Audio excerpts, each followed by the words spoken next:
6, 5, 4, 3, 2, 1, 0. We have commit and we have liftoff at 2:13. 7.6 million pounds of thrust, and it has cleared the tower. Prepare yourself for a world of consciousness.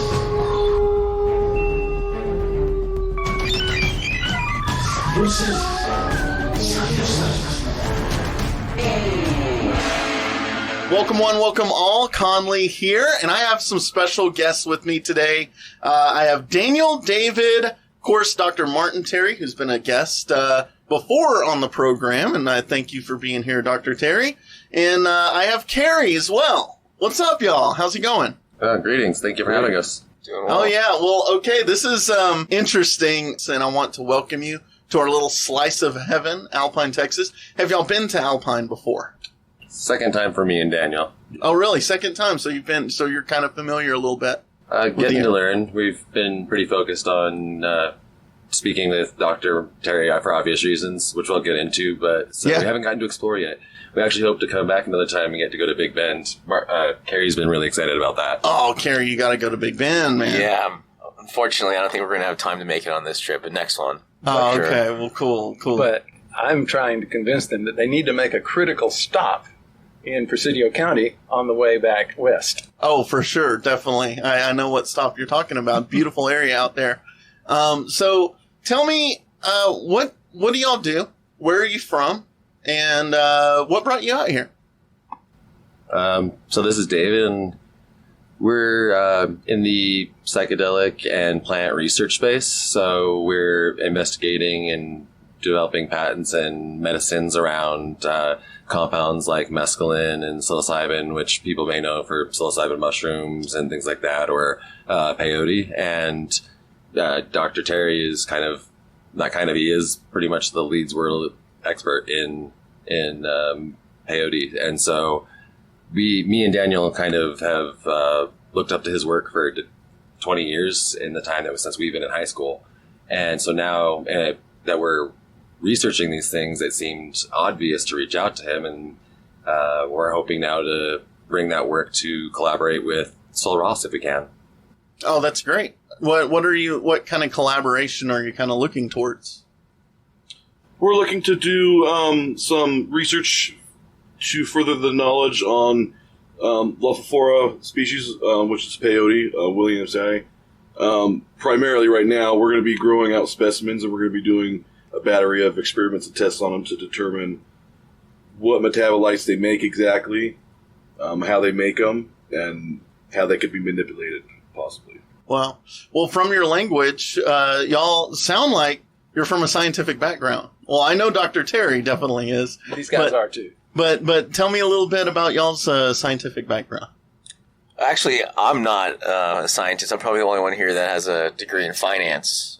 This is Carey. Cool. But I have been a lifelong advocate for psychedelics and plant medicines. May have tried them a time or two. Oh, yeah.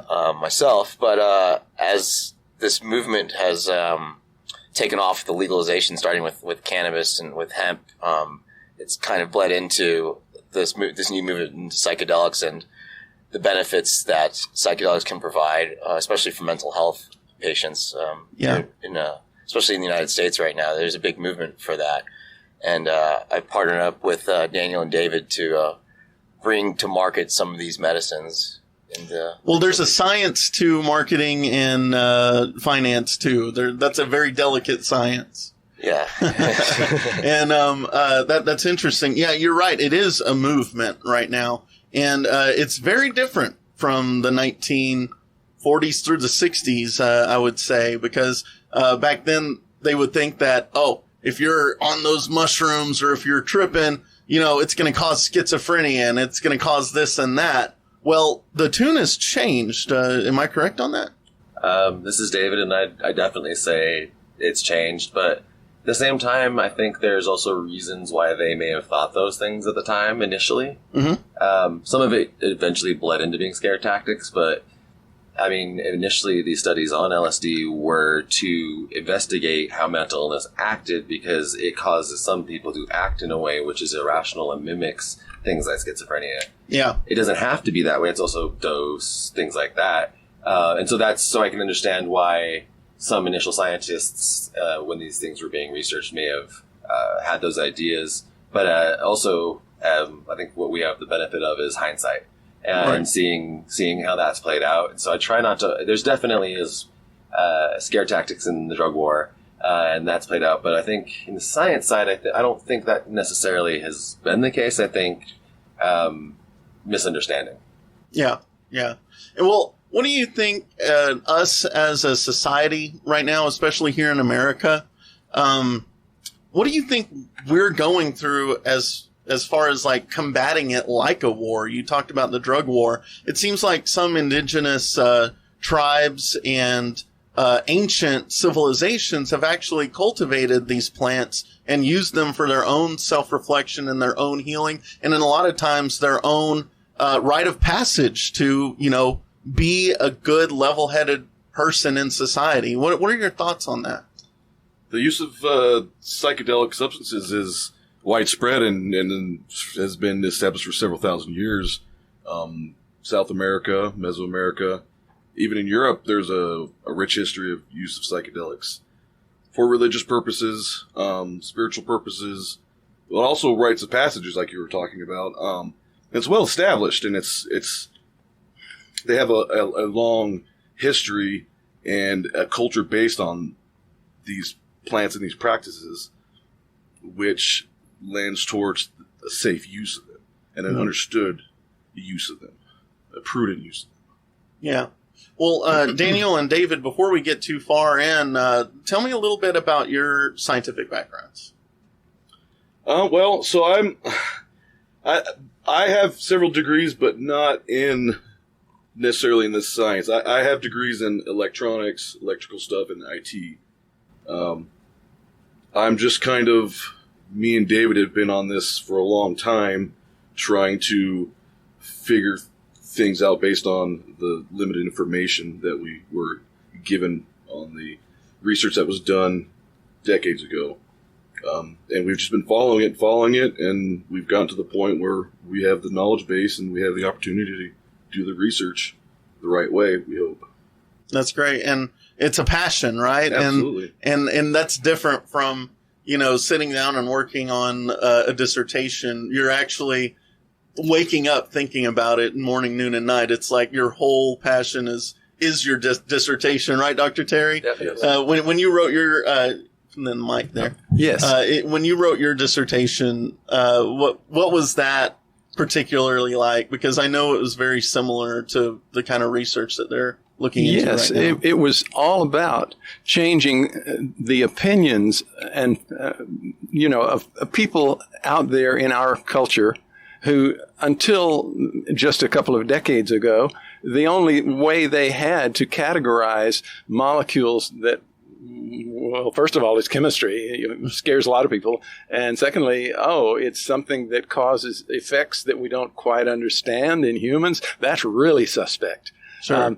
I just absolutely enjoyed and continue to enjoy that sort of permeation from one side to the other of ideas.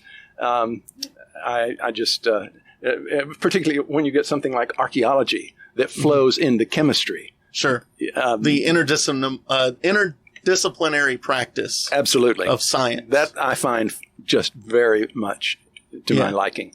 That sounds great. David, what about your background? So originally I was studying aerospace engineering and marine biology. Wow. Jacques Cousteau was actually my childhood hero, so Sweet. Marine biology was more my passion. But I had family who were pilots and in the Navy, and so my uncle was a nuclear engineer, and so those types of passions. And so I have a lot of science and engineering and teachers in my family, so that drove me in that direction. Mm-hmm. And then personal experiences and issues I've had with PTSD and other issues made me find out about the benefits of these variety of things. And then through that, that's what drives my passion, is that the things that have healed me and allowed me to be able to do this, I want other people to be able to experience that. And then I also wanted to be able to understand why these things help me. And so it's a combination of reading the research that was done, doing other research ourselves, and then at this point, it's even going to go beyond that. The interdisciplinary goes into, because, drugs are, in terms of human, pharmacokinetics and things like that. For medicine, it's how does it relate to your unique chemistry in your body? And we're personalized medicine, and we're getting to that stage. And I think that's the other part of why certain groups or people have certain reactions. Well, I know it's why. And we just had it teased out what all of those little pieces are. And, primarily the psychedelic experience that people have, that they think of as one experience or one idea, is between these compounds, is primarily a single receptor. That's how it used to be thought of, which is the 5-HT2 receptor. Yeah. And I think a lot of people now are familiar with cannabis, at least with hemp somewhat. And we've all heard the term the entourage effect. And people may have heard about terpenes, and they may have heard about CBD or THC or CBG and all these other compounds that have effects in cannabis. And that it's the merging of those different compounds that create the overall effect. Very nice. Well, peyote and lafofora don't just have mescaline. They have lots of compounds. Psychedelic mushrooms don't just have psilocybin. They have dozens of compounds. So it's just a very complex picture. Interesting. Yeah. And so your goal is to show the healing properties, prove that these are healing, right? And because you've been healed by them, it's kind of like a firsthand experience. And you go through this, you take this journey, you cross the crucible, if you will. And now that you're on the other side, you want to bring people back through and show them that, hey, this is okay. Don't be scared. It's all right. What do you think? I think that's exactly it. But on the other side is that, having been through it, there definitely can be difficult moments in those things. And I equate it sometimes, the easiest way is like the sound barrier. Until you hit it, you have turbulence. And then you go through it and you're fine. Right. And so it's not going to be a smooth, easy experience for people. Things that change your life aren't going to be easy. Yeah. And so, but that doesn't mean it's bad. Right. And it doesn't mean it's dangerous. Yeah. It just means it's not easy. Right. Yeah. and nothing that was,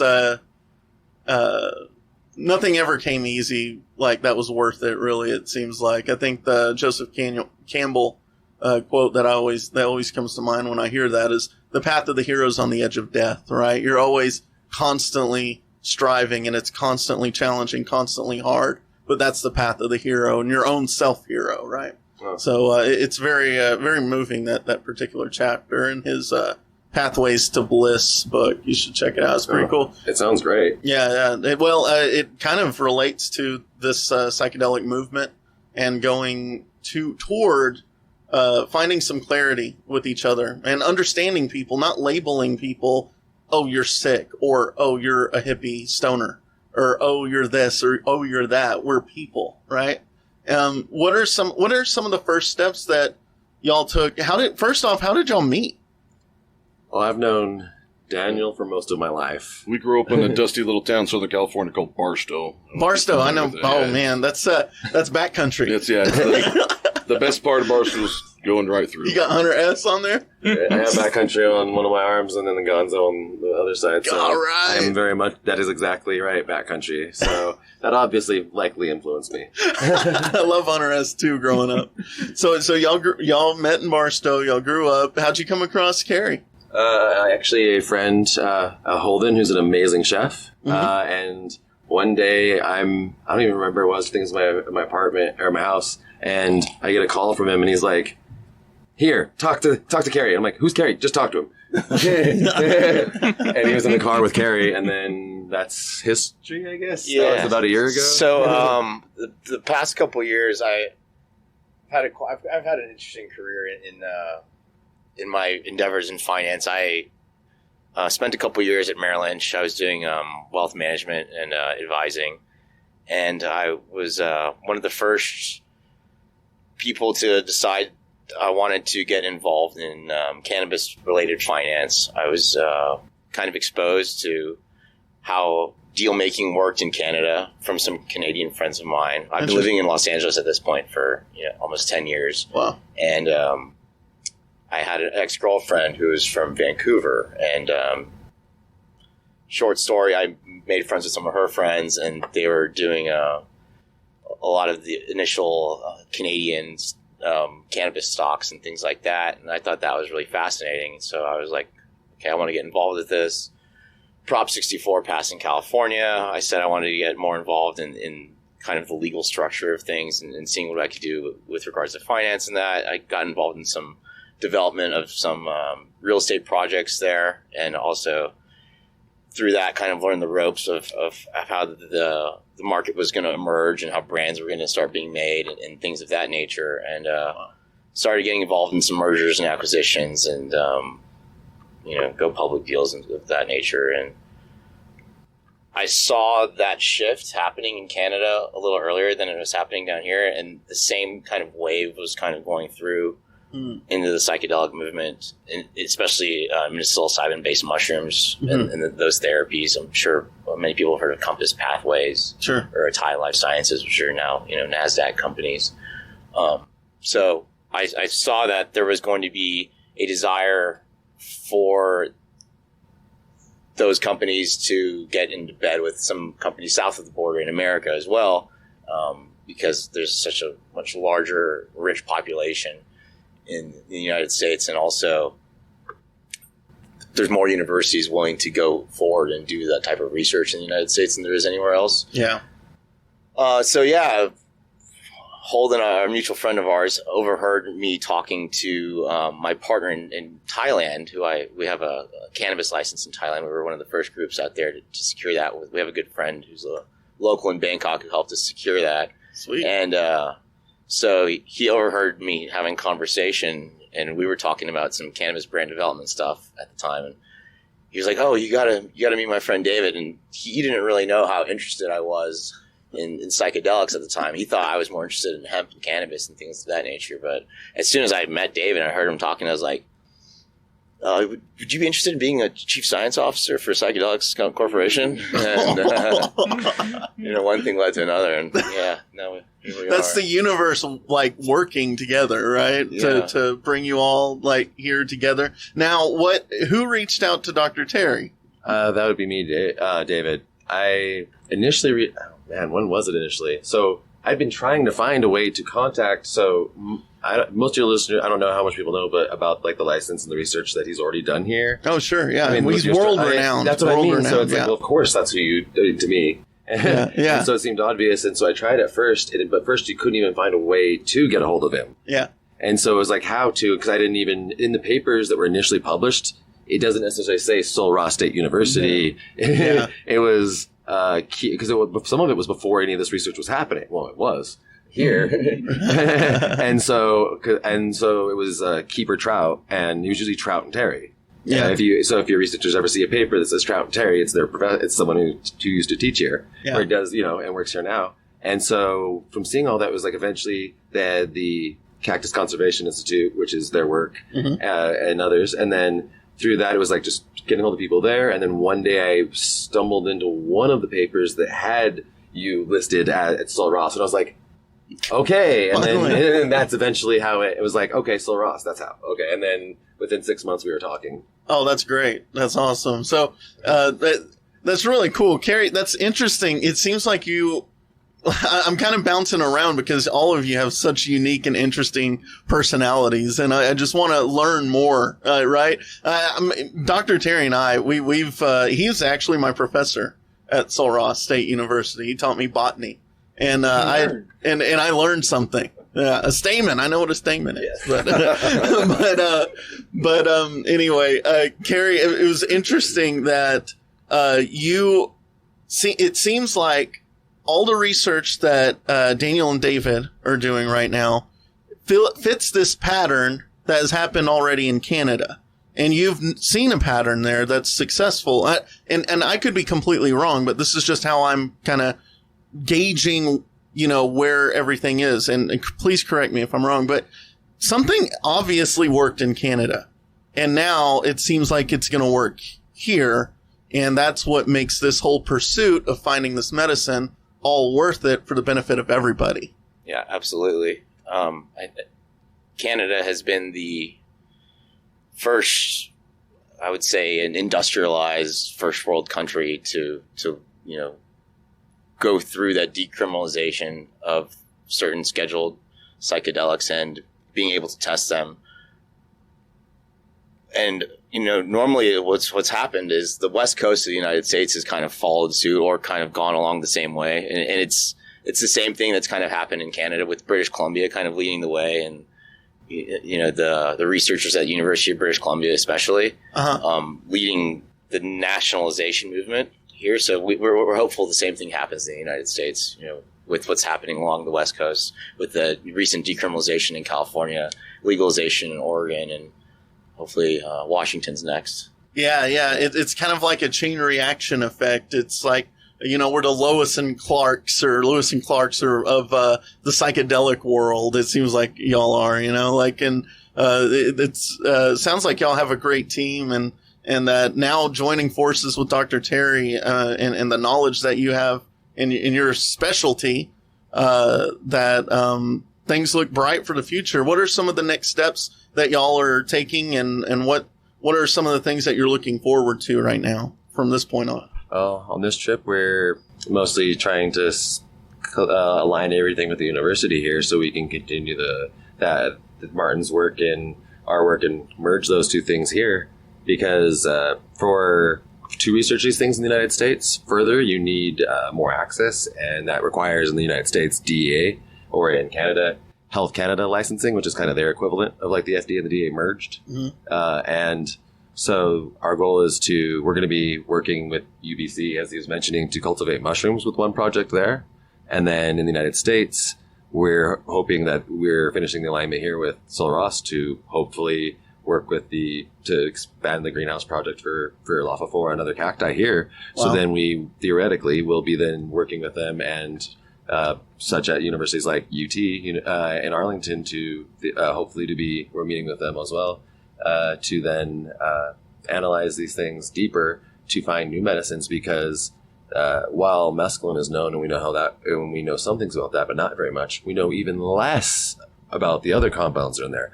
We still find using the new analytical methods that we have and new techniques and machines, they're still identifying new cannabinoids in cannabis every year. Wow. And so imagine what we'll find in these plants, which we have barely looked at. Yeah.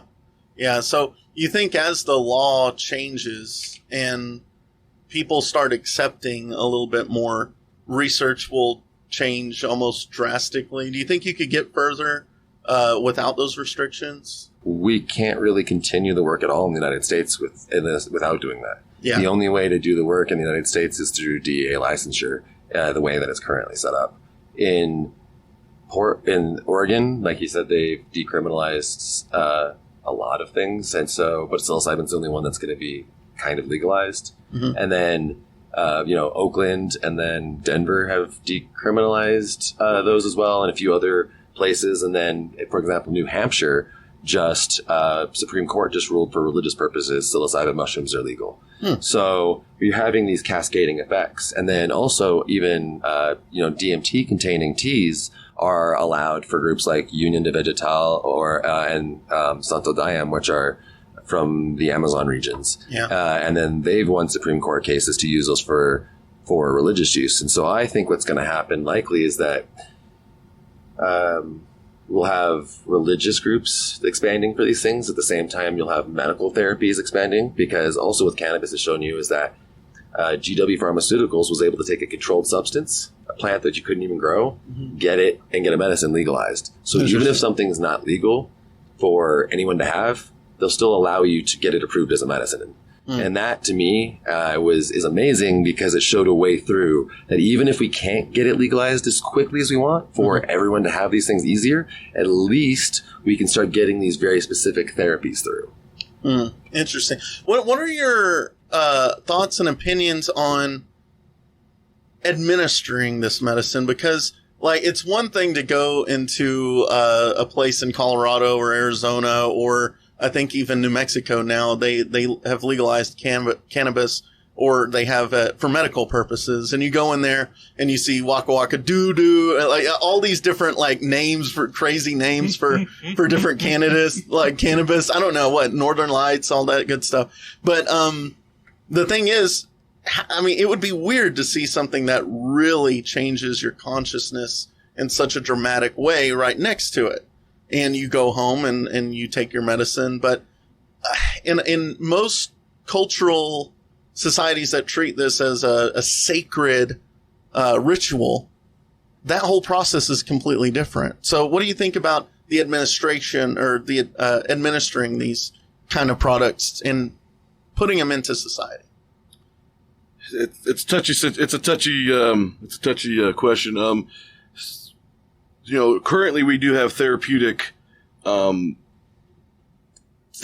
ways to administer psilocybin and ketamine, and do it within a controlled clinical setting with a doctor there to give you the therapy as part of the session. And that seems to work pretty well. There's a significant screening process, and it doesn't work well for everybody.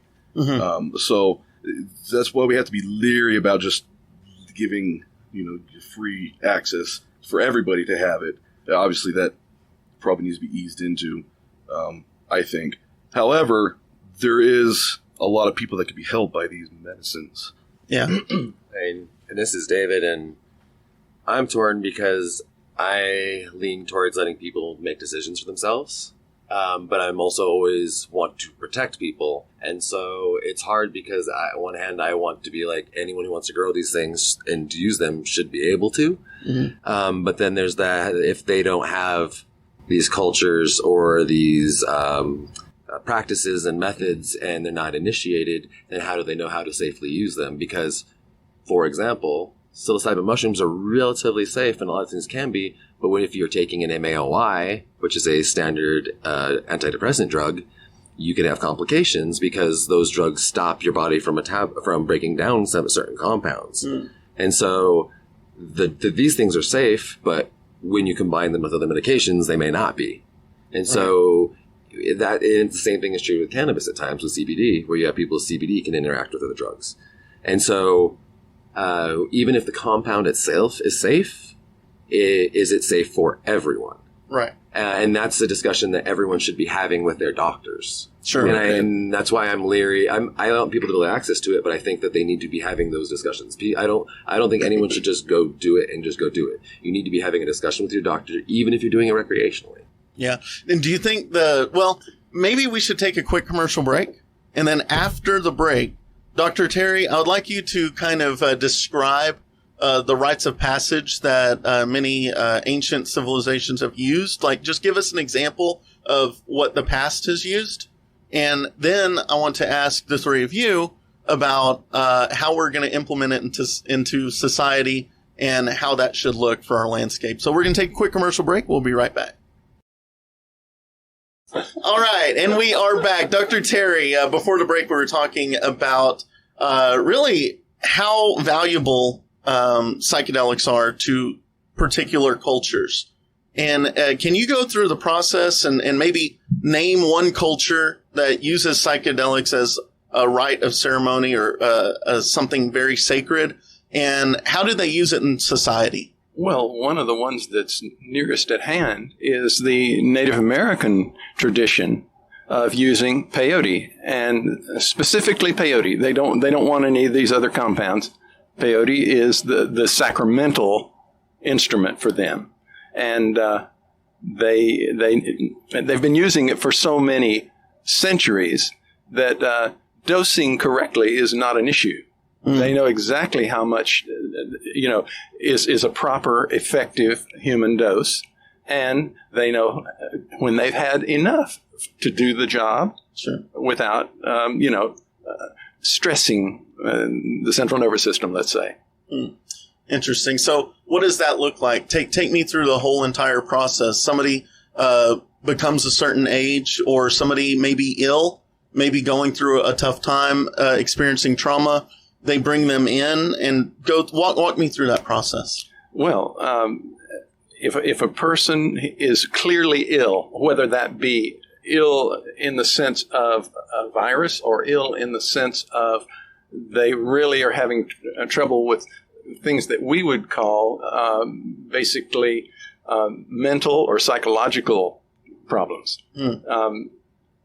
But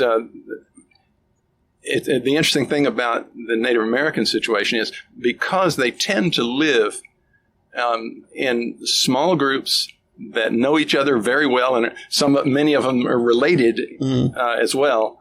They will get an early warning, let's say, that somebody in their tribe or in their tribal group needs some help, needs some medicine, and that becomes generally known throughout the group. Sure. And so they'll say, okay, so let's put up a teepee and do a medicine on behalf of this person who is sick. Yeah. And they do. And that the basic structure, the physical structure that they work under is a series of teepees. No, pardon me. You can edit that out, right? Okay. Is a group of sticks, let's call them, but strong sticks that they put up in to make a conical structure, which will maybe be 15 feet tall at the apex and maybe 30 feet across at the base. Yes. And they will marshal the needed medicine, which we give a name to as peyote. They call it the medicine. Interesting. And so there's a certain preparation that goes into getting medicine ready for use in a ceremony, in a religious ceremony. So that's more preparation that goes on. The ceremony itself begins when sun goes down. Sunset is the marker that the ceremony can begin. And so the people who want to participate or have been invited to participate are basically arranged in a circle around the base of the poles that create the conical shape of the teepee. And each one is basically sitting on the ground and with the legs crossed in a certain way. Everything is ceremonial. Every little nuance is ceremonial in this ceremony.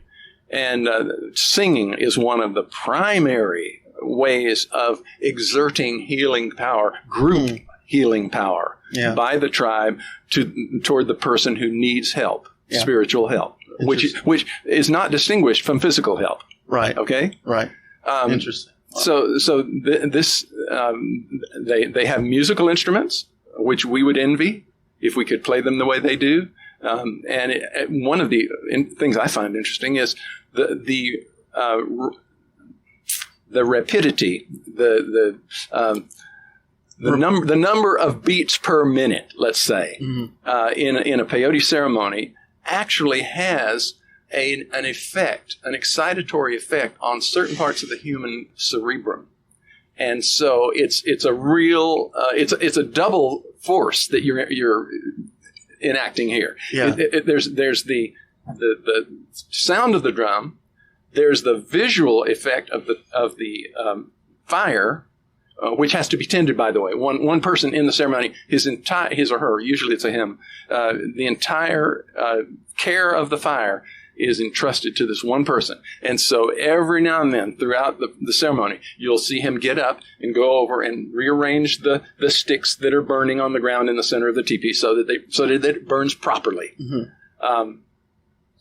So this goes on, singing of songs, incredible. And I don't know how to translate any of the ones that I know, although I can pretty well, hum along with them. Sure. But basically, at the end of the night, full circle. Yeah, that's when the ceremony ends, and it ends, in a certain way that is accepted as the end of the peyote ceremony. And as soon as I forgot to mention, during the night when people have been consuming the peyote and their throats feeling a little dry, the peyote woman comes around. She's got a bucket and a scoop, and she serves water to anyone who wants it. Usually, everyone does. Oh, sure, yeah. Interesting. So there's that aspect to the ceremony as well. it's you can easily ask, well, how ancient is this ceremony? And the honest answer from me is we don't really know, but we do know that 100 years ago it was very well understood and very well followed. Yeah. Yeah, I can definitely imagine that it's probably more ancestral than we probably even think, because the way they documented history was all oral. Absolutely. Right? And and that gets lost, especially as civilization changes. That's a great, and it sounds like it's so, it's a combination of all these senses. Yes. Not just psychedelic, but that's right. Everything, feel, touch, music. Even the beat of the drum is at 240 beats per minute, which has a stimulating effect on the cerebrum. Wow. Interesting. So yeah, whenever you hear a song and you're, or you hear somebody say something really cool or interesting, the hairs on your arm just kind of go, just kind of come right on up. That's that special intangible feeling that I personally believe it's very healing. And apparently, would you say that people go out of the ceremony or come out of the ceremony feeling healed? Absolutely, either healed or having sentiments about the person who was the focus of all this healing, sort of raised to a next higher level. Interesting. And so they're on a different plane. That's awesome. That's so cool. And now us as a society are trying to figure our way through this. It seems like it's a lot of red tape to get through to let society know, hey, this is okay. This has been happening. How are we going to administer it and heal people from here? So, what do you think? Do you think education will change from this? Because a lot of doctors you look at right now, they're hardcore science in the medical field. And, you wouldn't think that somebody that's going to test your blood pressure or give you like a vaccine shot or something, would be also writing you a prescription for psilocybin. But do you think that is the future? Do you think a different discipline will kind of arise as far as our medical professionals? That's the real trick. We're playing catch up. We don't have generations to figure this out like the indigenous people did. We have to figure it out now. We don't have that cultural tradition. So, there may be some sort of facilitators that come about that do this for a living, as a practice. It may be doctors, maybe both. Some people might do good better in a clinical setting. Some people might do better in the facilitator setting. I think as with this wide variety of people, a wide variety of applications is probably prudent, so that we can reach the wider number of people. And the good thing about the science is supporting us. They just came out with a study, excuse me, where they showed that a single dose of psilocybin with therapy is as effective as Lexapro taken regularly, which is the most effective antidepressant that's on the market right now.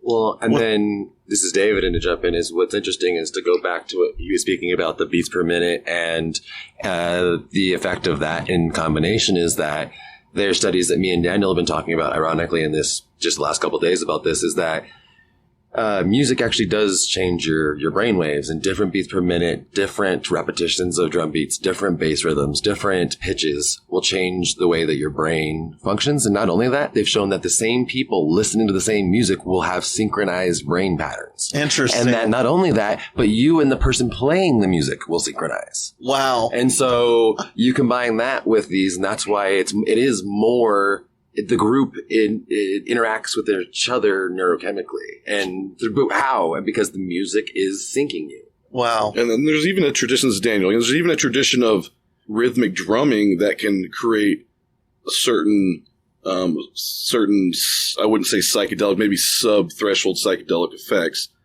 Certainly it changes how your mind is working, your neurochemistry for a certain amount of time. And that's just with drums alone. Yeah. Sans any sort of substance. So adding that with the medicine is probably very, very powerful, very, very large, big component to the healing part I think that he's right, and also similarly that there's going to be multiple ways. I envision it that you're going to have the religious model, and I think that there's going to be a lot of religions that form around these things because ayahuasca has been approved, and it's been protected by the federal government through the Supreme Court. Peyote for Native Americans, and I eventually think there'll be Supreme Court cases allowing other people. And I don't like using the word peyote. I like Lafafora as a species, Lafafora williamsi. Similarly, I mentioned ayahuasca tea, and I mentioned DMT tea. Even these names for certain groups are sacred.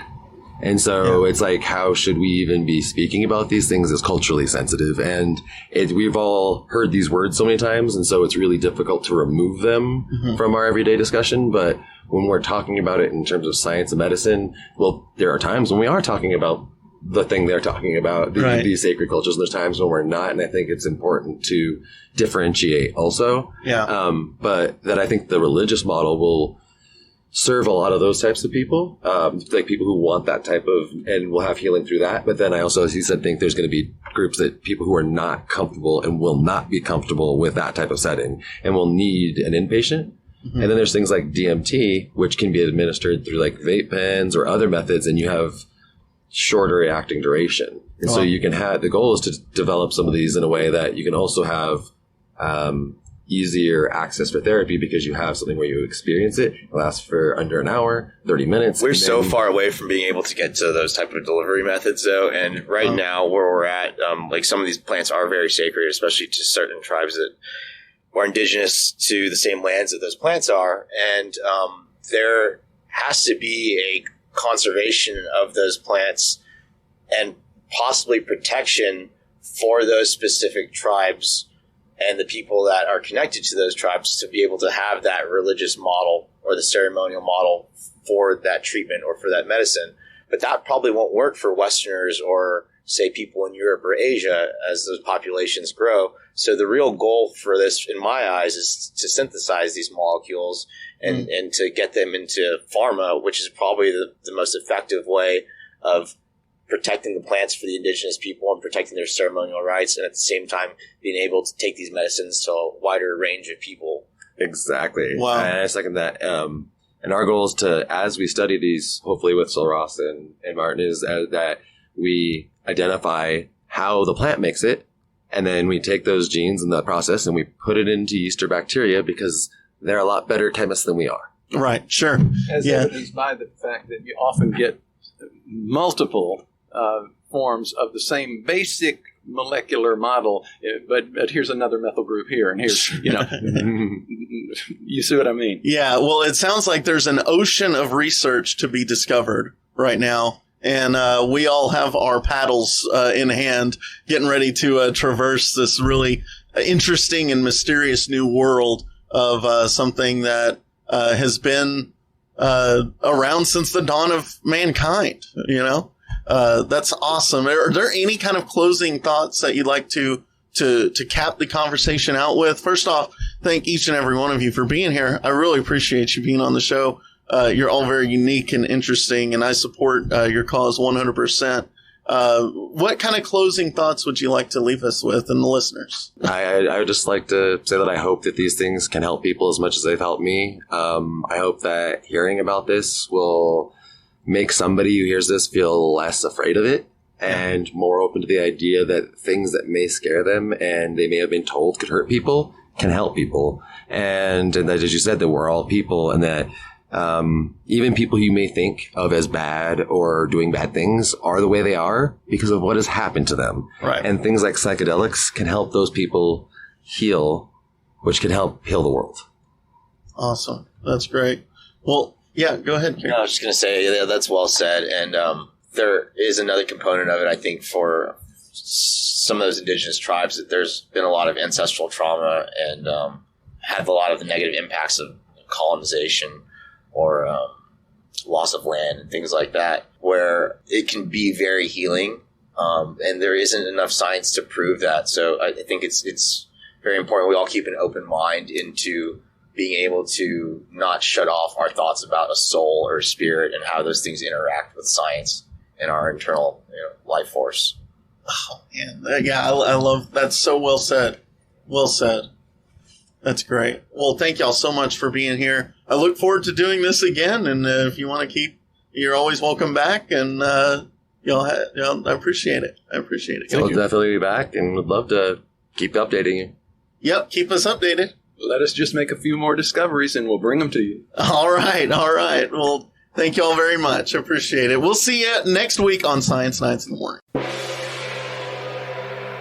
Thanks for listening to this episode of Science Nights in the Morning. Be sure and follow us on Patreon for exclusive gear and uncut episodes. Check out the latest science articles on our Facebook page and subscribe to us on YouTube and your favorite podcast listening app. You can also listen every Saturday at 10 a.m. Central Standard Time at BigBenRadio.com. And if you got a question, we'll join the discussion. Hit the hotline at 432-217-1983 and record your message. We couldn't do this without you, and thank you so much for listening each and every week. That's Science Nights in the Morning with a K, and we'll see you next time.